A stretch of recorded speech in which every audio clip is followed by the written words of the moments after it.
Variable radius fillets play an important role in designing consumer products and other complex shapes. Their simplest application is to create a fillet along an edge that changes in radius from one side to the other. Let's take a look at how to define a fillet like this. Like any other fillet, you start a variable radius fillet by clicking the fillet icon. I'll select the variable radius option in the Property Manager. Notice the full preview option is enabled. This will make it easy to see the effect of some of the options we'll be talking about. I begin by selecting this edge to apply the fillet. A variable radius fillet is defined by assigning radius values to two or more vertices. In this case, you can see two radius flags pointing to either end of the edge I selected. Neither of them has been assigned a value, as you can see. To assign a value, you can enter a radius here in the Property Manager. But how do you know which vertex you're defining? One way is to select the vertex from the list of vertices that appears in the Property Manager.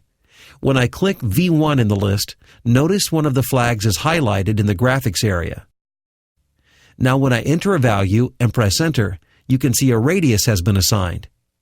I'll highlight the next vertex in the list, enter a radius, and press Enter.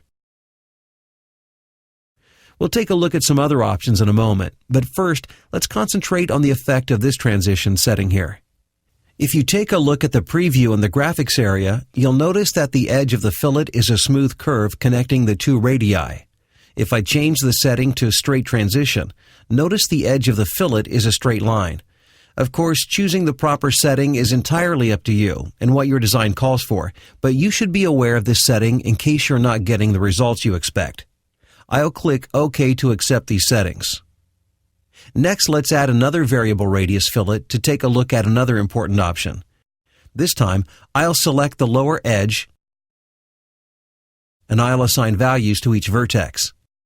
Notice that instead of entering values in the Property Manager like I did before, I'll double-click the flags in the graphics area to specify each radius. After entering a value, I'll press Enter to see a preview.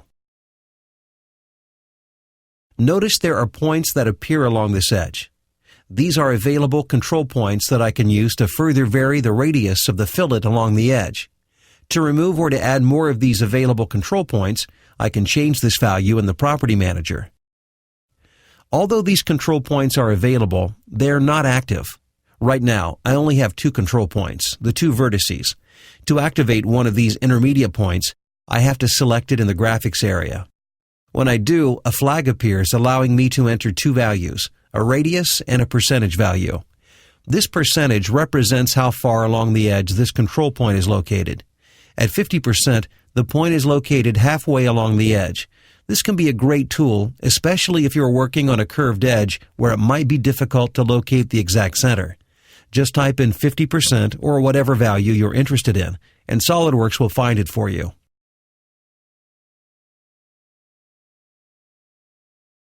I'll click OK and complete the fillet.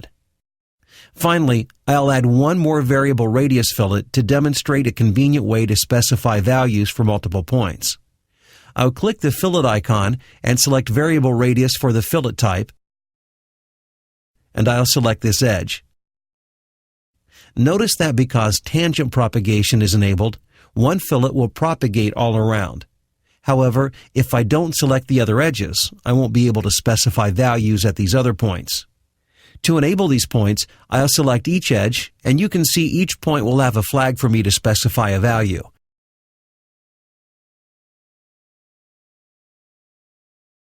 This is when it can be convenient to use the Set Unassigned and Set All button in the Property Manager. Suppose I want every point to have a radius of 0.1, except two of these points.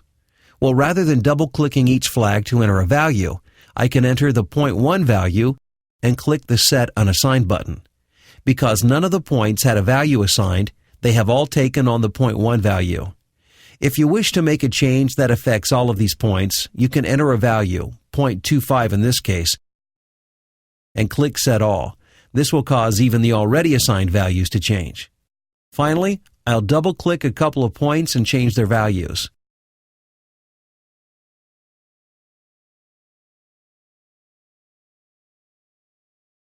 Then click OK to complete the fillet.